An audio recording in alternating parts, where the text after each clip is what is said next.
What a beautiful day it is today, the 11th of April 2023. I'm glad you're joining us here on Morning Prime. Today is Sokoni, and we focus on matters economy, what is happening in the market this morning. As you saw, we have Patrick Obath Bandali. Also, we have with us Professor Exen Iraqi. We're eagerly waiting to be joined by Kiprono Kitone, who is the chair of Nairobi Security Exchange, and also Nyasi Sako, the chair of Kenya Development Corporation. We have a full-packed show, but before we go, let's see how the weather will be today.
All right, Kagwe, UhuRuto lie haunting president. This is what is on the front page of the Standard this morning, as you can see it.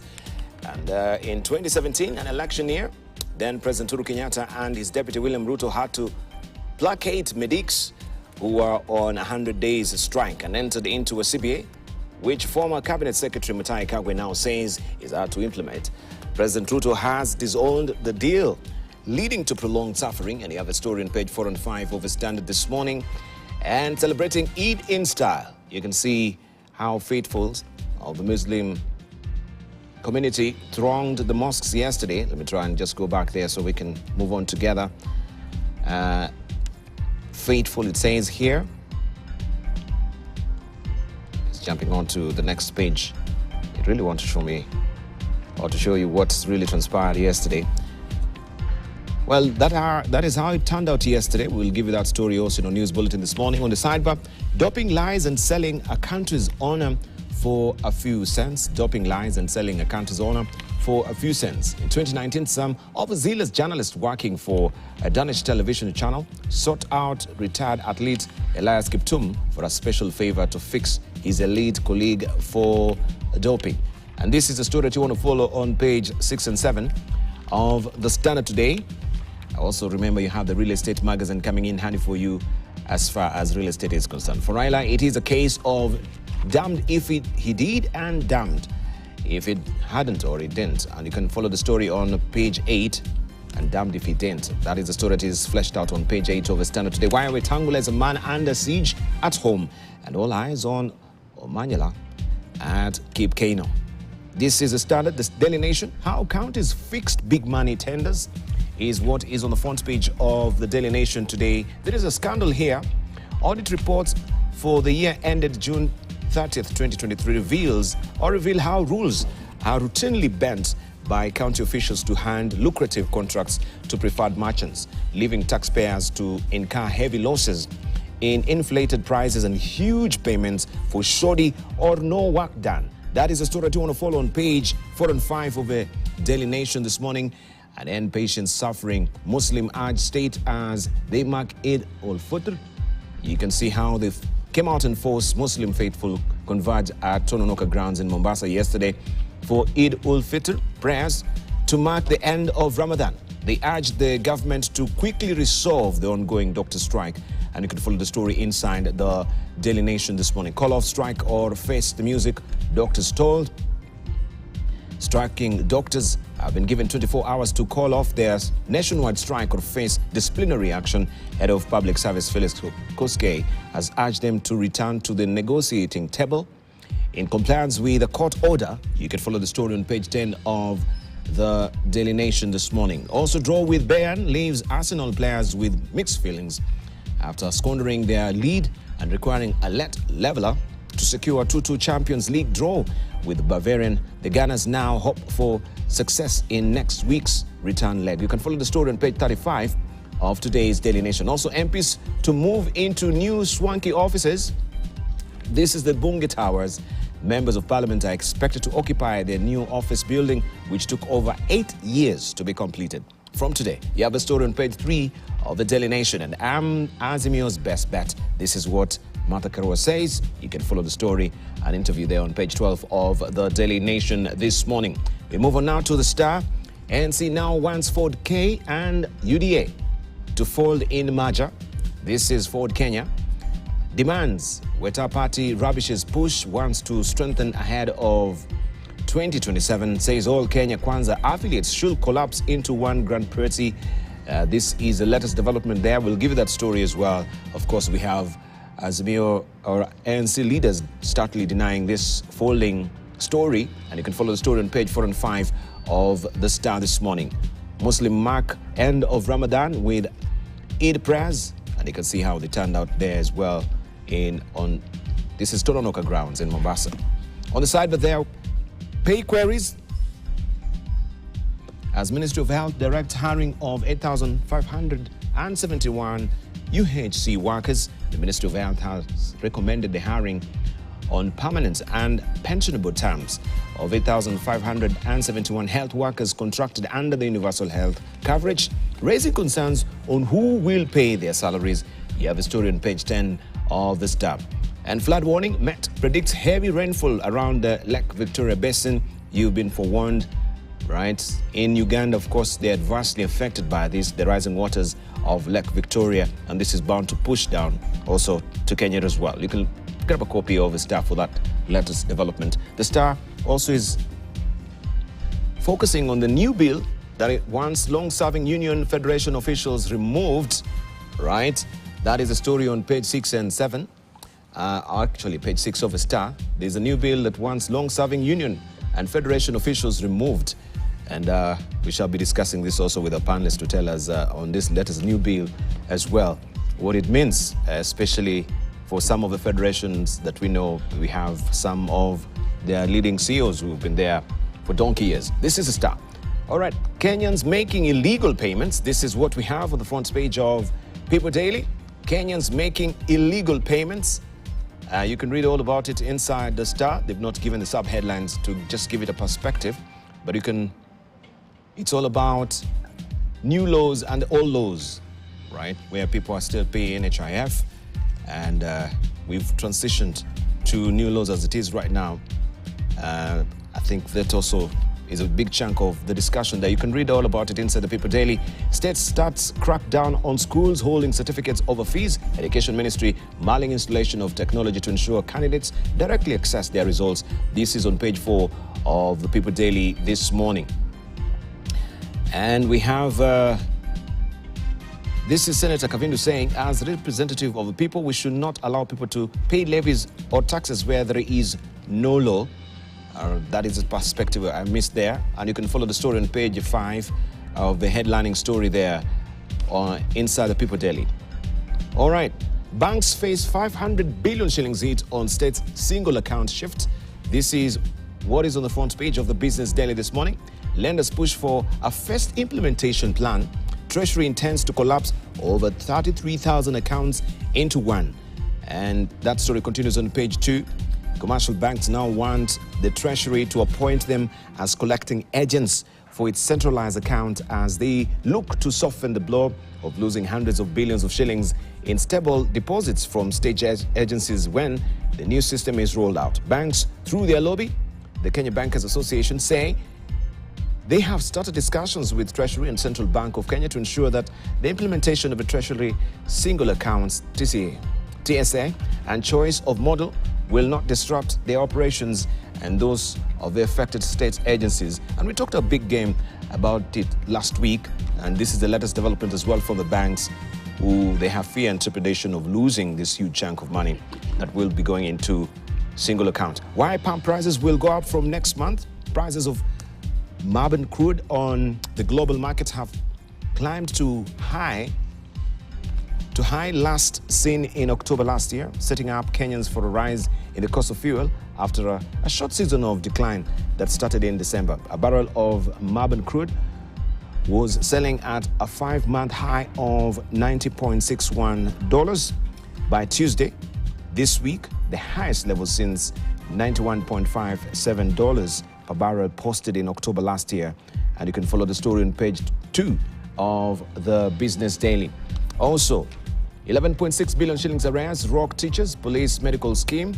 Teachers, police and prison officers have been dealt a blow of an outstanding medical insurance debt of over 11 billion shillings, forcing them to pay cash to access medical services. 9-month domestic debt grows 424 billion shillings. The rate of state borrowing from the local market accelerated during the first 9 months, ended March, with fresh debt hitting 424.7 billion shillings compared to 274.6 billion shillings of new borrowing in the same period a year earlier. 20% of Kenyans CEOs cut jobs on sales drop, I should say.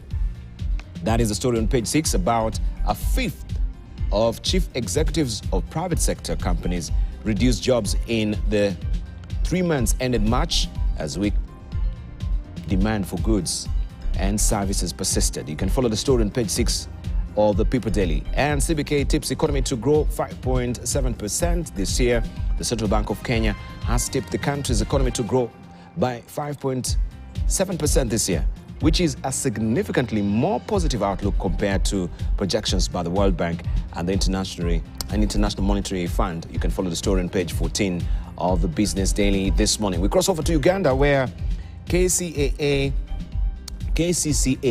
to castrate stray dogs over rising bites cases.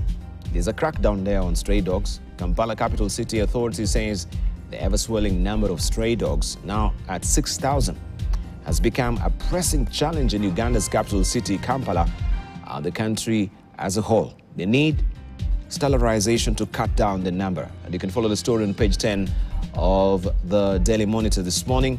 And Eid-ul-Fitr also. Celebrations in Uganda. Mubaje faces off with faithful during Eid prayers. Muslim faithful during Eid-ul-Fitr prayers at the National Mosque, formerly Gaddafi Mosque, in Old Kampala yesterday. A section of the faithful interrupted Mufti Sheikh Shaban Mubaje, prompting the faith leader to demand those heckling him to leave. That is what went down yesterday in Uganda. This is Postbank Bows, how we made 27 billion shillings in profit, all that tucked away inside Daily Monitor in Uganda. Debt eating into forex reserves. This is what Bank of Uganda is saying. In Tanzania, tax evasion remains a problem.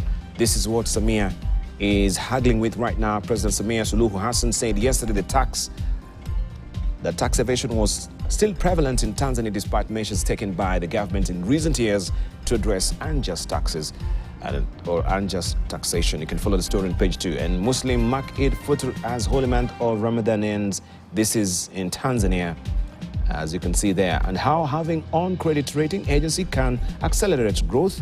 This is on page 3 of The Citizen. And government restates commitment on business climate on page 3 of the Citizen this morning. And Kwibuka at 30. Who are the 9 politicians set to be honored? Rebero Genocide Memorial is the resting place of more than 14,400 genocide victims. You have a story on page 4 of the New Times. Rwanda Muslim community observe Eid al-Fitr. You can see it, an insert there. Thousands of Muslims gathered for prayers at Pele Stadium in Nyamirambo on April the 10th to observe Eid. During a press interview, Mufti of Rwanda, Sheikh Salim Hitimana, emphasized the importance of continued acts of kindness and charity beyond Ramadan. That is a story that you can follow inside the New Times this morning. A rebuilt Rwanda 3 decades later is a splash on the East African this week as it marks the 30th anniversary of the 1994 genocide against the Tutsis. It's remarkable just how much Rwanda has not only survived but thrives and is reaching for more. That is the East African. China Daily. The Strait cannot sever kingship. This is what she is saying. He says mainland capable of creating bright future with Taiwan compatriots. You can follow the story inside the China Daily as well. And this is what is happening with editorial cartoons today as Ozona has drawn in the star. Tawe. This is Luya politics, as you can see, and with the UDA development as well, where ANC, it was presumed that it was folding, but we've seen some of the leaders startly denying this, that is intact and it's going nowhere. We'll give you more of the stories much later as well. All right, let me just show you also what we do have inside the People Daily. I need King Solomon's wisdom to handle this, and it's all about what we're talking about. And you can see there the big UDA feet or the big shoes there of UDA and NC. Musali is trying to trash that particular crock there inside the trash bin. This is what we have in the People Daily this morning. All right, I will be showing you much more of the publication. Just on the side bar there, Newsweek as well, and we do have The Economist as well. But it's time to unveil our guests who are already here in studio with us to just give us introductory remarks. I'm holding court this morning with Engineer Patrick Obath, who's the chair of KEPSA Foundation. Also, we have with us Professor Exen Iraki, who is the professor at the University of Nairobi School of Business. Also, we have a chair of Nairobi Security Exchange as well. This is Kiprono Kitoni, eagerly waiting to be joined by Bunyasi Sakwa, who's the chair of Kenya Development Corporation. Good morning, gentlemen. Right. Good morning. Let's begin with you, Patrick Obath, just to get introductory remarks. Good morning. Latest, where were you yesterday? You can tell us. Did you go to game to see how your farm is doing? No. I was in Nairobi, so one day in the middle of the week, which you are joining our Muslim brothers in celebrating Eid. It was more of just a quiet day at home, just enjoying the holiday and reflecting. That's all you had for that day. Yeah. All right, let's hear what Kiprono was reflecting on yesterday as well. Oh, thank you, Debal. I've just come in from the coast. I arrived late yesterday evening. I had gone to Mombasa for a few days of business and relax and rest as well. But I'm really happy because the rains are here. For us who are farmers, we go back to the land, see what we can do. More importantly, the market is rising. The capital markets are on a major upswing. Yes. And we've gone from zero to hero and hopefully not back to zero again. Yeah. So there are a lot of positive things that I'd like to talk about in the course of the program. Indeed, of course, seeing the shilling going back to a bit of the zone of stability also has absolutely given some good optimism. So I think we can look up pie in the sky as far as Nairobi Security Exchange is concerned. You can tell us more. And let's hear from Exen Iraki. Good morning. I'm happy to meet the two gentlemen very early in the morning. I rarely meet them beyond this room, except I met him the other day somewhere. I'll tell you more details about it. It was in a golf course, and I don't know why he has been avoiding a direct confrontation with me on the golf course. I look forward to that. I think two things caught my attention this morning. One of them is a reduction in the national debt because of the strength in Kenyan shilling. I think that's good news, and I hope that will be reflected in the price of goods and services. So I'm surprised that the shilling is becoming stronger, and the papers are saying that the price of oil will go up. I think that should be counterbalanced. I'm also happy, like my brother here, that it is raining. Not so much because of farming, but because of photographers. If you're a photographer, you discover that it's now very clear. The rains have washed off the dust, so you can take very good photos. Just try and go on the roof. All right, let's you don't seem to believe me. All right. No, actually, it was interesting. Actually, when we were playing golf the other day, we were able to see Kilimambogo, Yes. the mountain, very clearly from a certain tee box. Whereas over the last few months, you've not been able to see it because it's been quite hazy. That's true. Yeah. So the rains are clear in the skies, and photographs and everything else. I wish we had that. I wish we had that eclipse in this part of the world. Yeah, I don't know why they were calling it the path to totality, right? Well, this is where you had a moment of darkness within 4 minutes. The path of totality. Yeah. This other side of course, the world. We never experienced such. I don't know when we will do that. We did. I think we did it in we experienced it in 1977. 77. Yes. Yeah, I remember I was in primary school. Since 1977 up to now, nothing has happened. The next one is in 2041. Is that correct? 2041. Yeah. Okay. We shall all be there, by the way. The full total eclipse is in 2041. Yeah. This will come on this side of the Sahara as In well? Kenya. In Kenya. Yeah. The last one, actually, if you remember, was around Lake Turkana. Yes. And a lot of people came to Lake Turkana and camped there from all over the world to watch the eclipse from that place. Yeah. So it's good when that kind of thing happens. There are people who just prefer to come in for those 4 minutes, and they bring a lot of money into the economy. 2041, let's prepare. Right. And by the way, Bal, if you look at those photos, you notice how beautiful astronomy is.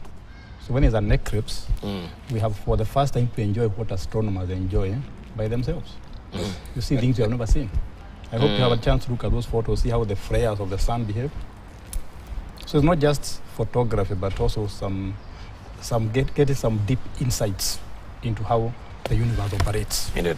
All right, let's see how also the Eid celebrations went down yesterday. In various counties, Islamic leaders used their celebrations as a platform to address pressing issues bedeviling the country, among them the ongoing doctor strike and the high cost of living. Here is a compilation from counties produced by Ronald Kipruto and voiced by Catherine Market. Allahu Akbar. Eid celebrations, like other major religious events in the country, was observed uniquely by Islamic faithful in different parts of the country. In Nairobi County, believers came out in large numbers, with the leaders emphasizing the importance of peace and unity. Tumejifunza watu kushare. Hata mtu kama yuko na kidogo anashare na mwenzake kile kidogo anashare pamoja. Watu walikuwa wanafuturishana, watu wanatoa sadaka kwa wingi na kadhalika. May Allah subhanahu wa ta'ala give us the same spirit and faith in terms of doing the rest of the year.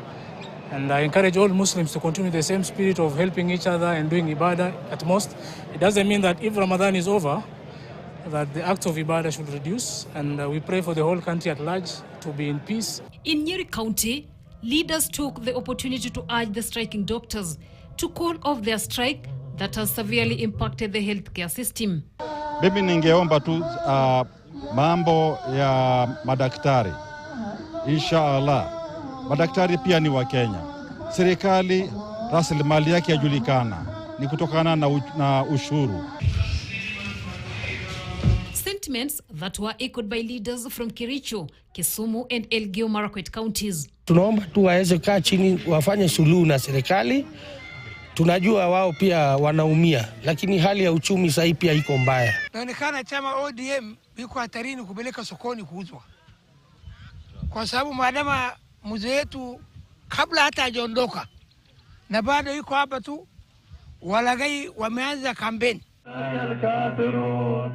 In Migori County, politics took center stage, with the leaders denouncing early campaigns with the ODM party, expressing concerns about its stability, especially as party leader Raila Odinga eyes the position of AU chairman. Elsewhere in Isiolo County, President William Ruto was urged to address the high cost of living in the country. Serikali ambayo ilishukua usukani kupitia the famous Hustler Nation. Wale sahi wanaathirika ni wale wa chini, kwa sababu wale wako na mali wale wako na rasilimali wanaenda private hospital. Je, wale wanyonge ambayo rais alikuwa anasema ni hustler nation watatibiwa na nani?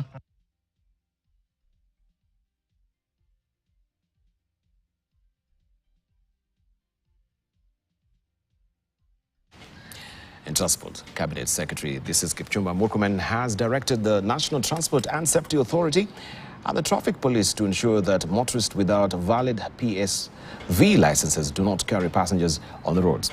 And as our reporter Vera Mora explains, this comes a week after Matatu Owners Association asked the CS to stamp his authority and kick out motorists operating illegally as public service vehicles. The CS stated that vehicles such as Noah, Voxy, Probox and Toyota Sienta were illegally transporting Kenyans, adding that these vehicles do not pay any licensing fees and operate at high speed because they are not regulated. However, this is not the first time the CS has issued these directives. On November 30th last year, Murkomen ordered with immediate effect a nationwide crackdown on illegal PSVs. The CS also promised to install traffic cameras on Kenyan's highways. In the next 3 months, we will have installed about 10 cameras in 10 positions across the country. Considering that most PSV drivers undergo 21 days of training in driving schools and wait for 4 years to obtain their licenses, questions arise about their competence. The lasting solution is by creating a PSV commercial driving schools, because it will still even create employment, almost 1 million employment a year. The upcoming youth which are coming up, I think they can be trained maybe through National Youth Service, maybe through TVET. In partnership with NTSA, the association has started clinics across the country to help drivers refresh their skills in the latest effort to curb road carnage. With Nairobi, Mombasa, Nakuru, Kisumu, Eldoret and Nyeri already engaged in this initiative. And we'll want to urge the government to really support those clinics, because we are talking to the drivers and we are even inspecting the vehicles using NTSA. And if we could do those clinics maybe 4 times a month countrywide, it will really try to bring down the issue of road accidents. On the other hand, operators of these shortlisted vehicles across the country disagree with the new regulations. Please, we don't have good roads, so lift the ban. We have bad roads, that's why we are using our small vehicles. Wazingatie kila driver akuwe na stakabadhi zote. Pia driver akuwe yani awe mwangalivu, mwenye ako na mashida na ulevi. Unaona gari zingine zinaendeshwa na madereva walevi, hizo zikomeshwe. Hiyo traffic waangalie hizo, lakini mambo kusema hii gari na aina hii, hiyo sio suruhu. The Kenya Drivers Association points out that laxity among various government agencies tasked with ensuring safety on the roads is the main cause of accidents. Somebody got a Class B license less than 2 years ago. And within this period, he has a PSB license. Where does it come from? The driving schools are not involved. Somebody somewhere in NTSA is the one who is doing that. And they should carry their own cross. The World Health Organization estimated that between 5,000 and 15,000 lives are lost on the road in the country every year. Kenya authorities, however, estimate the figure to be around 3,000. The 2023 Kenya Demographic Health Survey shows that at least 4,690 people lost their lives on Kenyan roads in 2022. The year saw 21,757 road accident casualties, representing a 5.5% increase from the 20,625 deaths reported in 2021. Vera Mora, KTN News. Right, the Secretary General of Amani National Congress Party, Omboko Milembe, has denied reports that Prime Cabinet Secretary Musalia Mudavadi, who is also the CS for Foreign Affairs, has accepted the collapse the party in order to join the ruling party UDA. Musalia, who relinquished the leadership of the party to join cabinet, is reportedly angling for UDA deputy party leader slot as he promised another handshake in coming days. KTN's political affairs reporter Emmanuel Tu has more. Earthquake ingine itakuja huko mbele. It is a statement that continues to elicit mixed reactions, opening room for speculations as to what Prime CS Musalia Mudavadi's next earthquake will be, 2 years after another one that saw him storm into government by ditching Raila Odinga's Azimio coalition to join forces with President William Ruto in Kenya Kwanza. Our conversation must be serious about how to strengthen the Kenya Kwanza administration and how to work very, very closely with the UDA, which is the principal party in the coalition, and to even engage in even deeper debates. Don't ask me which deeper debates. And although he did not divulge more details about the deeper debate with UDA, Mudavadi has blown the UDA trumpet, with reports indicating he is warming up for the deputy party leader position in the ruling party as the party elections kick off this month. In 2027, we shall have one formidable party to face the opposition, and that party will be UDA. Are you sure about that, SJ? I'm certain. The UDA party constitution gives room for 3 deputy party leader positions. They are deputy party leader for policy and strategy, deputy party leader for operations, and one in charge of programs. The move to increase the number of deputy party leaders has been seen as one meant to tame DP Rigathi Gachagwa's influence in the party, who currently enjoys the deputy party leader role. So I cannot say that I want 1 deputy party leader or I want 3 deputy party leaders. The members of the UDA party will make that decision. Today, the governor for Mudavadi is an ODM governor, Otijilo. The senator is Ososi, is ODM. Azimio got more votes than Kenya Kwanza in the Viga. The position that Mudavadi holds in government is what we call tokenism. You can be fired today and no lawyer will cry. However, the Secretary General of the ANC party and Emuhaya MP, Omboko Milemba, maintains the party will not fold. Nataka tuambieni kama nchi kwamba hapa tumesikizana na tayari hiyo ndio ilikuwa hali yetu kwamba hatufungi chama. Wale ni mandugu zetu. Yes. Lakini tunapokuwa lazima tupate pia space yetu. Vile mnavyojua watoto kwa nyumba wakigrow lazima wanagorozana kidogo. Reports, however, indicate that Ford Kenya leader, who is also the Speaker of the National Assembly, Moses Wetangula, has refused to bow to pressure to collapse his party and is in fact ramping up the party activities. Trans Nzoia Governor George Natembeya, who has been embroiled in a bitter war of words with Wetangula, saying the Speaker, who is the 3rd most powerful person in Kenya, was out of order. If the president wants to talk to the Luhya nation, he'll go through Raila, because Raila has got 20 members of parliament in Western. NC has 5, Ford Kenya has 5, DAP has 5, out of over 40. Already 6 parties in Kenya Kwanza have signed an agreement with UDA to fold, but the major parties have resisted the pressure, preferring the status quo. Emmanuel Toh, KT News, Nairobi. Tawe. This is what is happening as far as the Luhya politics is concerned. And we have this particular editorial cartoon in the People Daily.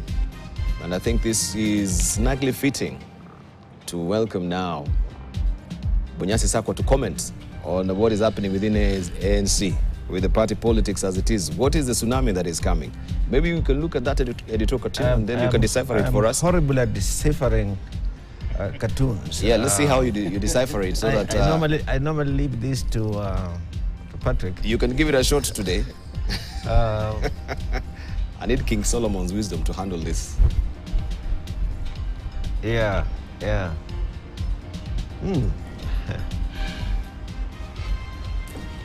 Well,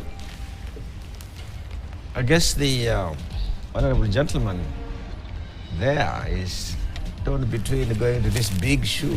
Who is the honorable gentleman? Let's give it a name. He's a former chairman of UDA, of ANC. Former party leader of ANC. Yes. Yeah. You mean you can't recognize that voice? I mean, you can't never know in the face. cartoons, you know.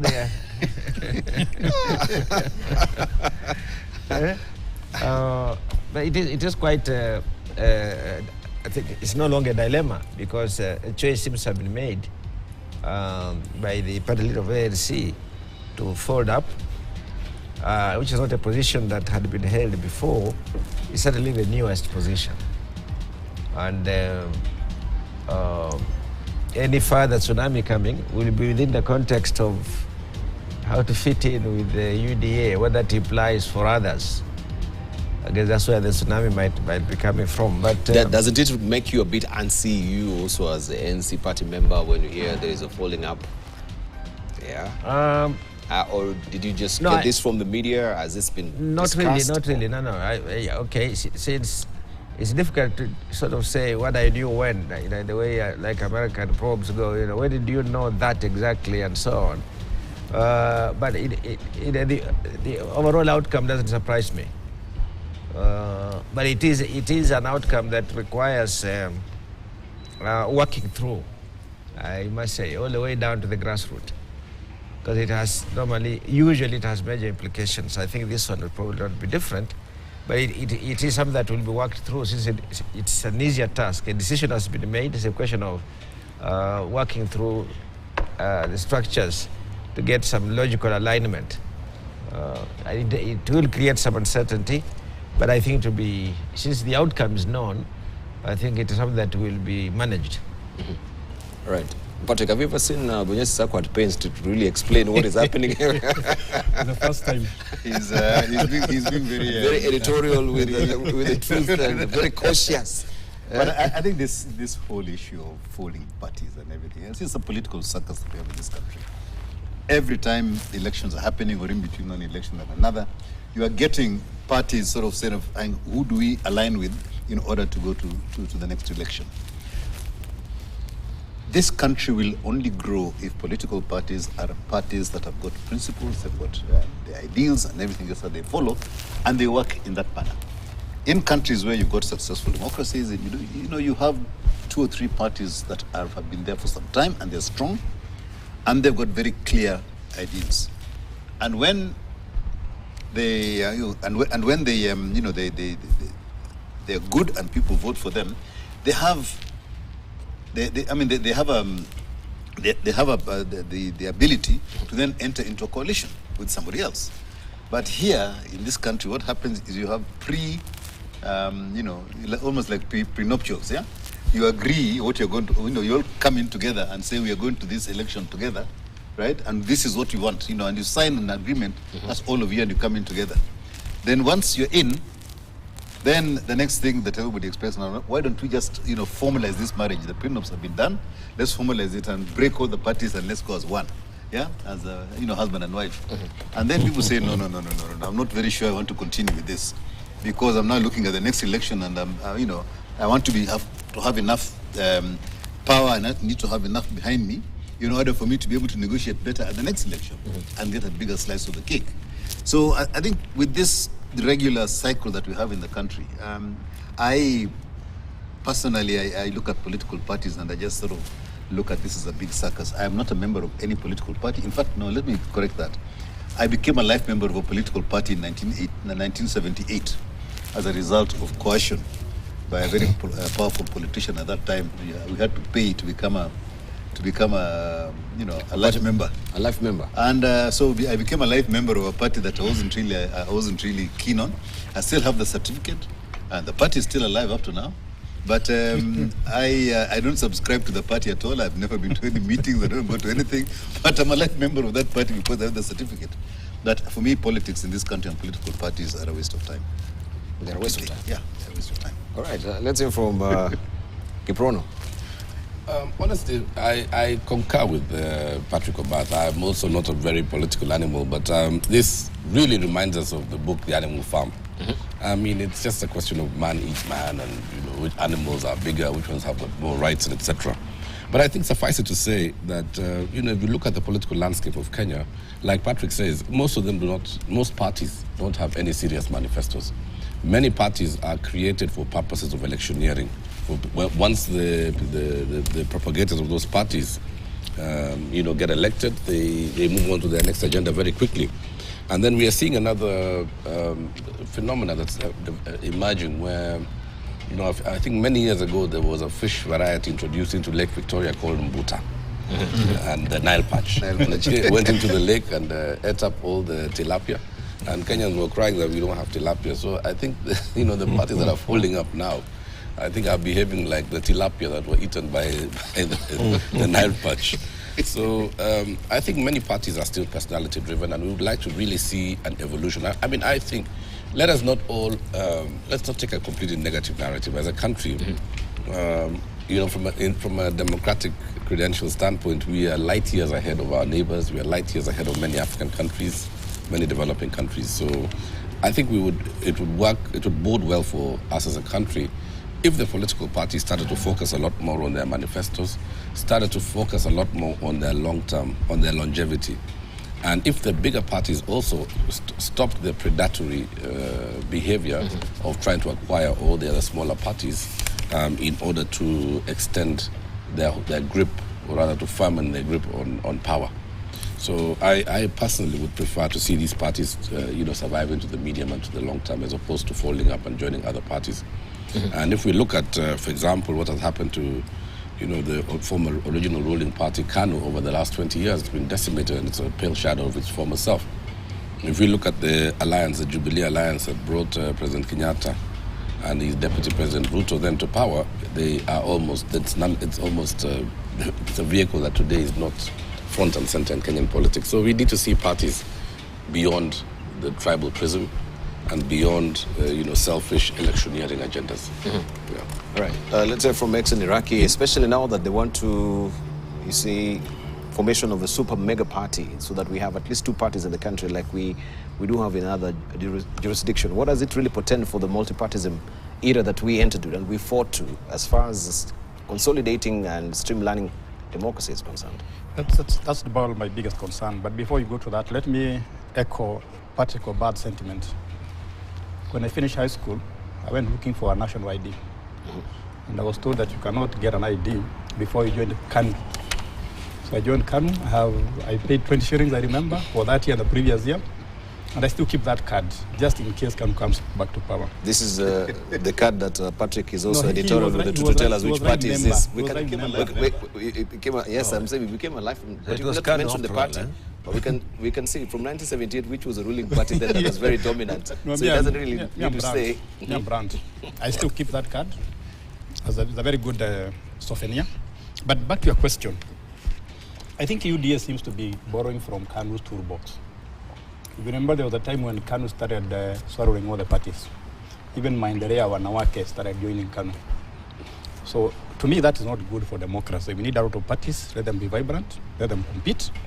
In fact, Competition Authority of Kenya should stop this swallowing, because they're going to reduce competition. The same way monopolies have a problem in other sectors of the economy, the same way we are going to have problems if you have one party as a monopolist. So let's parties compete on their ideologies, on their policies, and let the voters pick the best. I'm also concerned about the unintended consequence of this folding of parties. As you can see, UDA has several party leader positions, deputy party leader positions. You can see there's a one party leader, but deputy party leader positions. And this is exactly what KANU did many years ago. They had several deputy party leader positions. And that is to make sure that there is always competition. There's no competition for the top, but there's competition at the next level. So if I was holding certain positions in this country, I would be very concerned, because my position is being diluted. But I think at the end of the day, these ladies and gentlemen are just seeing 2027. They are preparing for that. I don't get anything else. But worse is the fact that parties have become personal properties. They are not based on any ideology. So, in fact, one of the things I would advise the gentlemen here is, as we go to 2027, can you make sure you own a party? You could even auction it and make some money. I've seen people making a lot of money by, you have a party, 2027, people will be looking for nominations. You sell nominations, or you sell the party to somebody else who is looking for it. But all we are saying is this is not good for democracy. Let's have parties that have principles, parties that outlive us. Because if you go to other countries, you find somebody telling you, I am a Democrat, my father was a Democrat, my grandfather was a Democrat. And when even members of the family changes from one party to another, people feel uncomfortable. So I want us to have the same patriotism we have towards political parties as we have for English Premier League, Arsenal, I am this. Can we have the same sentiment and passion for political parties so that we view democracy in this country? I suspect Bunyasi Sako is a national fan. Yeah, since today is not tradition upon time, he must be following her. Fortunately, I do not subscribe at all to the English football craze that there is. Absolutely not. But there's a lot one can say about all of the happenings, including this latest one. And our political parties exist for a reason. And sometimes it coincides with the season. So as it is now, all eyes are on positioning in 2027. So I think no holds barred. That's the direction. All right. But let's see what is happening finally within Azimio, that we have the leader Raila Odinga, who has been missing in action ever since he declared his bid for the African Union Commission chairperson position. His bid got a major boost after the government began and spearheaded a campaign for his bid.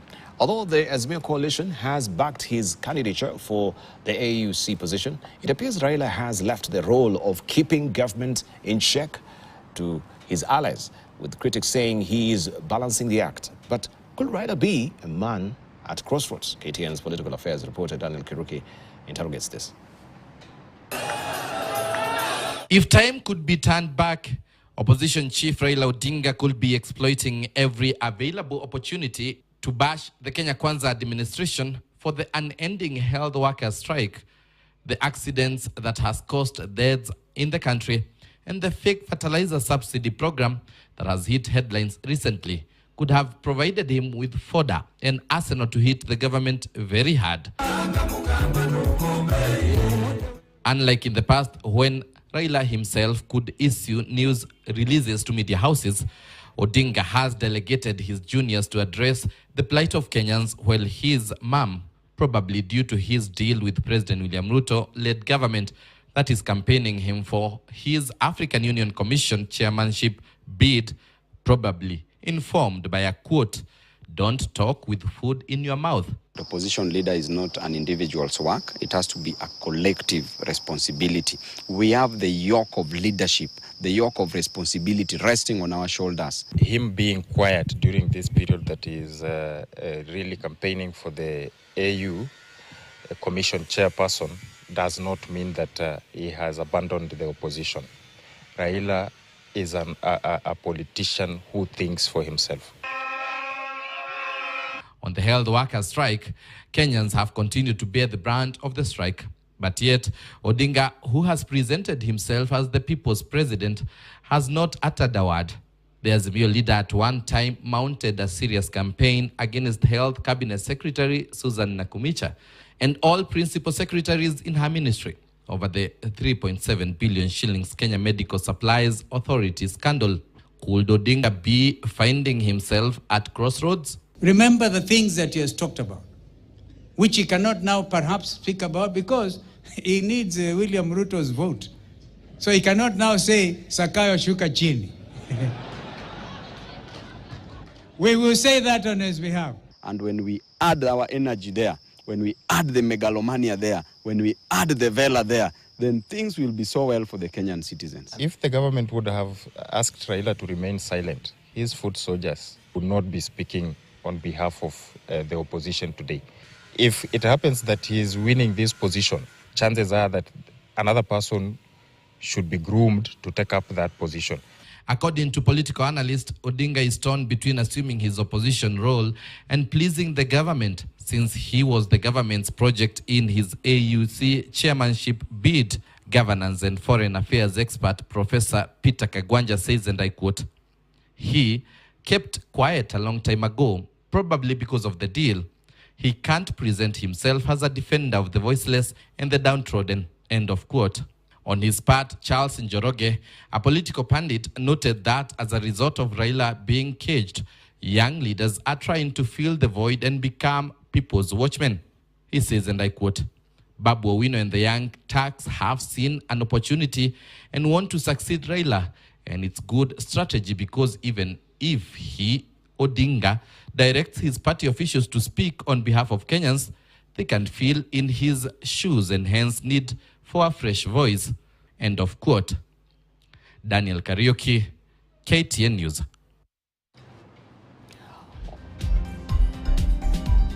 All right. This is, we have 20% of Kenyan CEOs cut jobs on sales drops.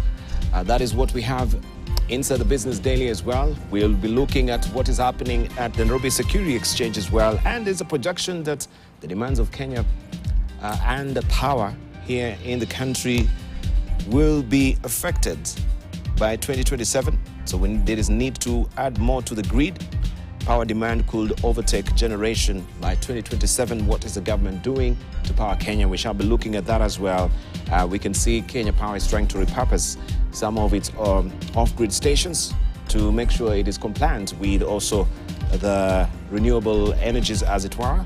And also there are some indications from Kengen as well that they are looking on brine to power, or to add also to the power generation from the geothermal west. This is the brine from the geothermal west. And we look at Ibuka Incubator, right? As it delivers so far since the inception of Ibuka, only we can see one firm that has been or has graduated as far as the listing at the Nairobi Security Exchange is concerned. That is Homeboys. We shall be discussing that. And it is looking fairly good as well as far as the indicators with NSE is concerned. We have the chair who will tell us more on the latest development as well. We'll take a short break. You're watching Sokoni here on Morning Prime.